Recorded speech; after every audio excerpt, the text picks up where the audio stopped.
That's why they call it the good news. There is some good news, and that is Jesus is always there for you.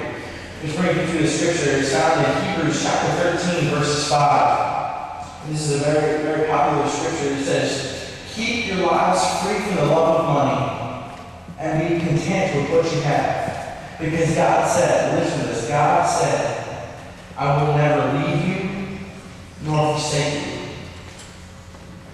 He didn't say if you do this, if you go to church every Sunday and every Wednesday, if you do this, if you do that, if you're not falling to drugs, if you're not falling to this, if you're not doing this, if you're not doing that. He didn't say that. He goes, I will always be there for you. I will never leave you. I will never forsake you. There's no ifs, ands, or buts. He goes, I will never. You might leave me. You might be distracted. And you might go somewhere else. You might fall into temptation and walk away from me. But I'm always, always going to be there for you. I'm always, always going to stay right by your side. In that drama, that girl stopped following Jesus. She totally just forgot about everything that she was doing earlier, that she was dancing with Jesus. She probably went to church every single time the doors were open. She probably went to church every Sunday, every Wednesday, went to every camp, went to every retreat. She probably lifted her hands in worship every single time. She knew exactly what to do. But this one little thing, she got trapped, she got snared by money, by lust, by the internet, by TV. She probably got distracted by some of that. She totally forgot about it. But the whole time, Jesus was standing right there fighting for her. He said, no, don't leave. Don't leave. You shouldn't leave. I'm right here. I'm right here. Through everything you've done, I'm right there. And see, we always try to push him away, but he's never, ever going to leave. He's always going to be there. You say, Jesus also told some of the disciples, he was speaking to some of the people on that day, and he says, come to me, all who are weary and heavy burdened. For my yoke is easy, my burdens are light. Has anybody heard that scripture? Now, I was thinking about that, and that always reminded me, and everybody always described that scripture to me as two oxen being yoked together, having this little thing that ties them together, and they do work together. And so I was thinking, yeah, that scripture means that we have a big old wooden thing on our shoulders next to Jesus. But that's not really what that means. So I went and I looked up that scripture and I started studying what that meant. I started to try to figure out what that scripture, come to me, all who are weary and heavy burdened. I was like, man, what does that mean, to be weary and heavy burdened? And then Jesus said something that really confused me. He goes, because my yoke is easy, my burdens are light. See, Jesus was considered to be a rabbi, his teacher. Now, the people in that day, the teachers in that day, they would be yoked to a certain rabbi, to a certain teacher. And what would happen was, they say, I want to be yoked with you. I want to be yoked with this rabbi, with this teacher. So they would share in that teacher's yoke. They would share in his burdens.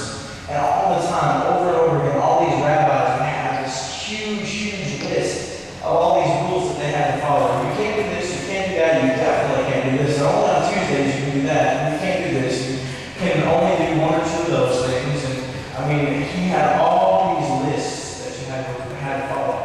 And so these rabbis would say, come to me if you want to follow me. Come with me. And I promise my yoke is easy, my burdens are light.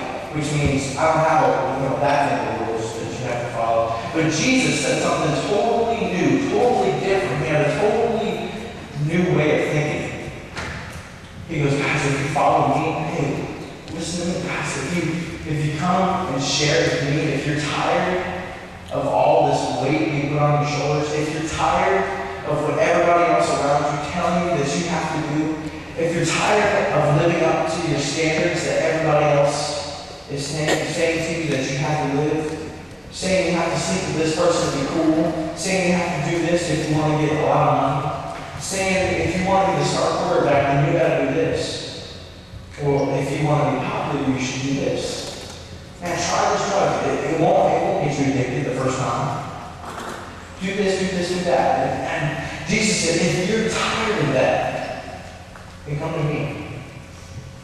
If you don't want to follow all these humongous list of rules, then come over to me. And so everybody started to get curious of what he said. So he explains a little more. He goes, all right, I only have one rule, and one rule alone. And the rest is going to follow that, from that rule. He says, love your God with all your heart, with all your mind, and with all your soul. He said, my only rule is that you love God with everything. He goes, the rest is going to follow. Everything else that you believe in, all the other rules are going to follow if you love God. So he's saying, listen, I don't have no rules. If you're yoked with me, it's not going to get heavy. Come to me, just love God. And so that girl that's in that drama, he's saying, come back to me. Hey, I'm never ever going to leave you. Come back to me. I'm always here. Come. I know you're tired of what the world's telling you got to do. I know you're tired of everybody saying, hey, if you want to be cool, you got to wear this certain clothes, you got to shop here. I know you're tired of what everybody else is telling you have to do. So come to me. And so that's when Jesus reached out his hands and he ended up taking away all that burdens and all these things. He started pushing all that stuff back. He started saying, hey, it's not worth it. You can come back to me. And every single time, he's always there waiting for you. You're like, Andrew, you don't know what I go through at home. You don't know that I'm trying to live up to my dad's expectations and I can never do it. You don't know that I'm trying to make straight A's and I can never get there. You don't know what it's like having everybody look at you all the time. You don't know what I'm going through. You're right, I don't. But I know Jesus is always there saying it's okay. I know what you're going through. Come to me. I know what you're going through. Don't worry about it. I got it all under control. He said, I'm going to push all these temptations back so they're not harassing you. They're not on top of you. They're not beating you down every single day. He goes, I'm going to take care of it. Let me do that. Let me do that. So let's pray.